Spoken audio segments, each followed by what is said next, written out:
اعوذ باللہ من الشیطان الرجیم لولا اذ سمعتموه ظن المؤمنون والمؤمنات بانفسهم خیرا وقالوا هذا افک مبین. ایسا کیوں نہیں ہوا کہ اہل ایمان جیسے ہی سنا انہوں نے تو اہل ایمان مردوں اور عورتوں کو اپنے بارے میں اچھا گمان کیوں نہیں ہوا؟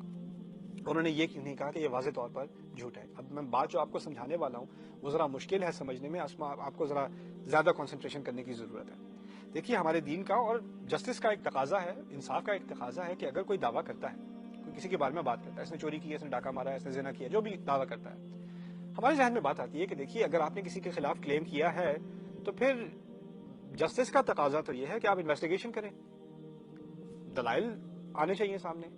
جب تک دلائل نہیں آتے تب تک ہمیں کہنا چاہیے ہمیں نہیں معلوم انسنٹ ہے یا گلٹی ہے، ابھی ہم ورڈکٹ نہیں دے سکتے.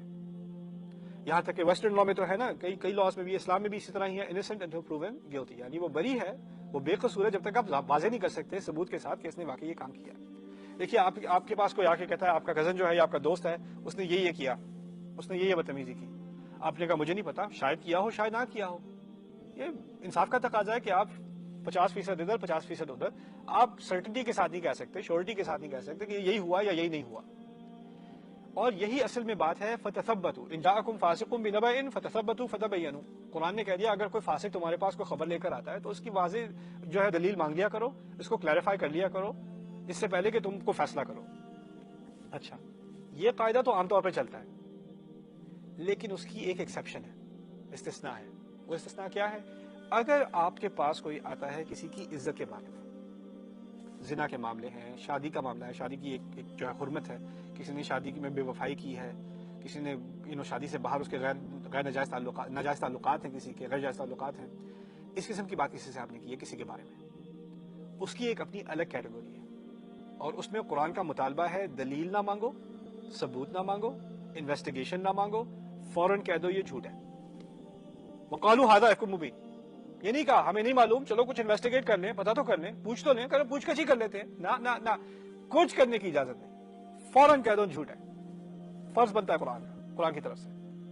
یہ ایک بڑی اہم تعلیم ہے ہمارے دین کی جو ہم بہت عرصے سے بھول چکے ہیں. میں بار بار آپ کو یاد دلا رہا ہوں کہ ان قربانیوں کے بعد ان آیات کا نزول ہوا ہے. اور جب ہم اس قسم کی باتیں کرتے ہیں ہم سمجھتے ہیں کہ ہم کسی اور کی بےزتی کر رہے ہیں، اصل میں آپ بے حرمتی قرآن کی کر رہے ہیں. ہم اس قسم کی باتیں کر رہے ہوتے ہیں، آپ کو قرآن کی آیات میں سے لم یخروا علیہا صما وعمیانا. اللہ تعالیٰ اپنی عباد الرحمن کے بارے میں جب بات کرتے ہیں سورۃ الفرقان میں کہتے ہیں ایسے لوگ جو آیات کے اوپر سے ایسے گرتے پڑتے نہیں گزر جاتے، اندھے بہرے، کہ اس پہ سے بالکل ٹھوکر کھا کے گر گئے اور آگے نکل گئے. یہی تو ہمارا معاملہ ہو چکا ہے.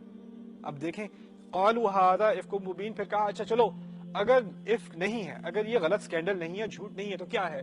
لولا جاءوا علیہ باربعۃ شہداء. ایسا کیوں نہیں ہوا کہ یہ 4 گواہ لے کر آئے؟ فَإِذْ لَمْ يَأْتُوا بِالشُّهَدَاءِ. اور اگر یہ 4 گواہ لے کر نہیں آئے جنہوں نے یہ بات کی ہے، ذرا چھیڑی بھی ہے، ذرا سی چھیڑی بھی ہے، فوراً کہہ دو 4 گواہ تھے آپ کے پاس.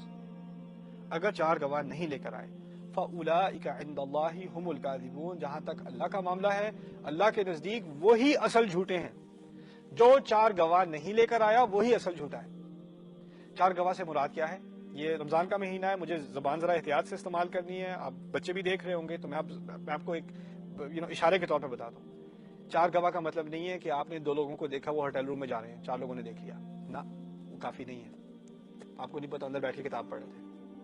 جب تک جو عمل ہے وہ خود 4 لوگوں نے عمل کو بھی نہ دیکھ لیا فقہا کے نزدیک، اور اس میں چادر کا بھی حائل نہ ہو، تب تک 4 لوگوں نے جب تک وہ پورا عمل نہ دیکھا ہو آخری حد تک، تب تک کچھ نہیں کر سکتے. اس کا مطلب ہے کہ اس قسم کی چیز کو وٹنس کرنا تو ناممکن ہے.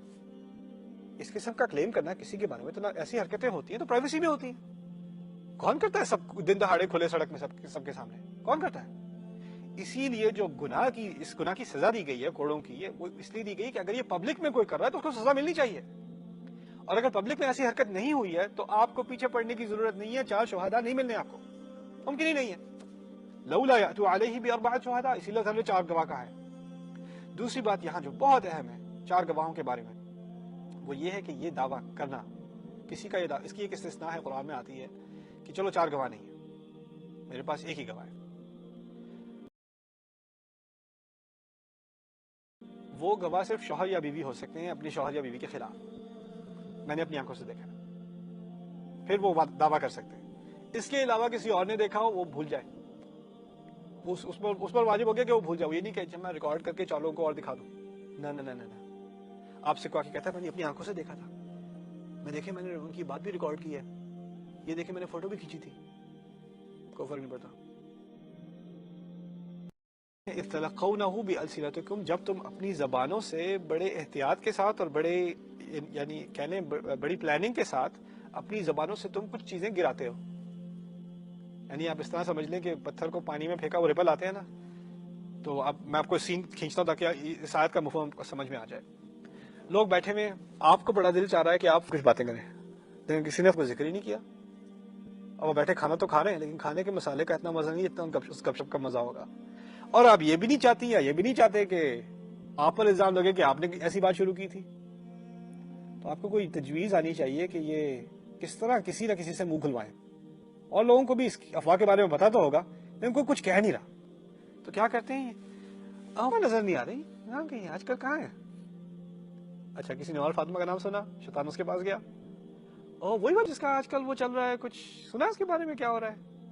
اور پیچھے سے چلو جی شروع کہانی. تلقونہ بألسنتکم, اپنی زبان سے بڑی احتیاط سے آپ نے یہ چیز گرا دی. باقی تماشا دیکھو, باقی سارے تو اس پر جیسے آپ جو ہے وہ بیج گراتے ہیں اور کبوتر آ کے شروع ہو جاتے ہیں نا, آپ بس گرا دو بات احتیاط سے, پھر دیکھنا آگے کیا لوگ کرتے ہیں.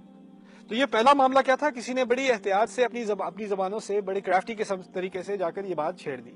پھر باقی وَتَقُولُونَ بِأَفْوَاهِكُمْ, اور تم باقی سب اپنے منہوں سے پھر اپنے منہ سے یعنی پھونکے مارنے کی طرح سب شروع کر دیتے ہو. تَقُولُونَ بِأَفْوَاهِكُمْ مَا لَيْسَ لَكُمْ بِهِ عِلْمٌ, جس کے بارے میں تمہیں کچھ پتہ ہی نہیں ہے. اس کے مفہوم میں یہ بھی ہے کہ لوگ اس بارے میں ایسے بات کرتے ہیں جیسے ان کو بڑا گہرا علم ہے, بڑی تحقیق کے بعد. نہیں تو پوری ویریفائڈ چیز ہے. آپ کیا بات کر رہے ہیں, تو سب آپ کو معلوم ہے, اچھی طرح معلوم ہے. کہاں سے معلوم ہے, آپ واقعی شک کر رہے ہیں, واقعی آپ شک کر رہے ہیں. دیکھیں میں بتا رہا ہوں, میں ایسی باتیں نہیں پھیلایا کرتا. لوگ جب اس قسم کی باتیں کرتے ہیں نا, تو ان کی عادت ہوتی ہے شروع میں کہنا میں تو کسی کے معاملوں میں پڑتا ہی نہیں ہوں, اصل میں تو اپنے کام سے کام رکھنے والا آدمی ہوں. لیکن خیر ایک یہ کچھ جو ہو رہا ہے نا, اس سے بڑا دل دکھتا ہے.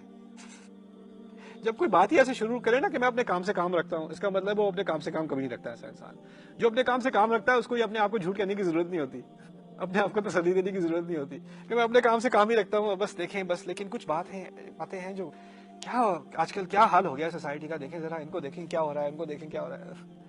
شاباش جی, آپ بالکل آپ کام سے کام رکھتے ہیں اپنے. اذ تلقونہ بألسنتکم, اور پھر منہ ایسے چلا رہے ہو اس باتوں کے بارے میں جیسے بڑا علم ہے, لیکن تمہیں کچھ پتہ نہیں ہے, کوئی علم نہیں ہے تمہیں اصل بات کیا ہے. وَتَقُولُونَ بِأَفْوَاهِكُمْ مَا لَيْسَ لَكُمْ بِهِ عِلْمٌ وَتَحْسَبُونَهُ هَيِّنًا, اور تمہارے ذہن میں یہ سب باتیں کرنا بہت ہلکی پھلکی بات ہے, بس باتیں تو کر رہے ہیں, کیا کیا ہے. نہیں ہم کو بیسی تھوڑی کر رہے ہیں, کسی کے الزام تھوڑی لگا رہے ہیں, ہم صرف باتیں کر رہے ہیں. یار اتنا غصہ کرنے کی کیا ضرورت ہے, آپ یہ کیا کہہ رہے ہیں ہم جھوٹ بول رہے ہیں, آپ کو اتنا ریاکشن کرنے کی ضرورت نہیں ہے, آرام سے بیٹھ جائیں, بس گپ شپ ہی تو ہو رہی ہے. ریلیکس. تحسبونه هينا, آپ تو اس کو بڑی ہلکی پھلکی بات سمجھتے ہیں. وهو عند الله عظیم, اور یہ اللہ کے ہاں بہت عظیم جرم ہے. یعنی وہ گپ شپ میں بیٹھے ہوئے جب وہ باتیں ہو رہی ہیں, ہمیں تو کوئی احساس بھی نہیں ہوتا ہے, تو باتیں ہی ہو رہی ہیں, آپ کو تو یاد نہیں رہتا ہم نے کہا کیا تھا. اور یہ اللہ کے نزدیک بہت بہت عظیم جرم ہے. اللہ تعالیٰ ہمیں اس جرم سے بچائے. بارک اللہ لی ولکم فی القرآن الحکیم ونفعنی وإیاکم بالآیات والذکر الحکیم.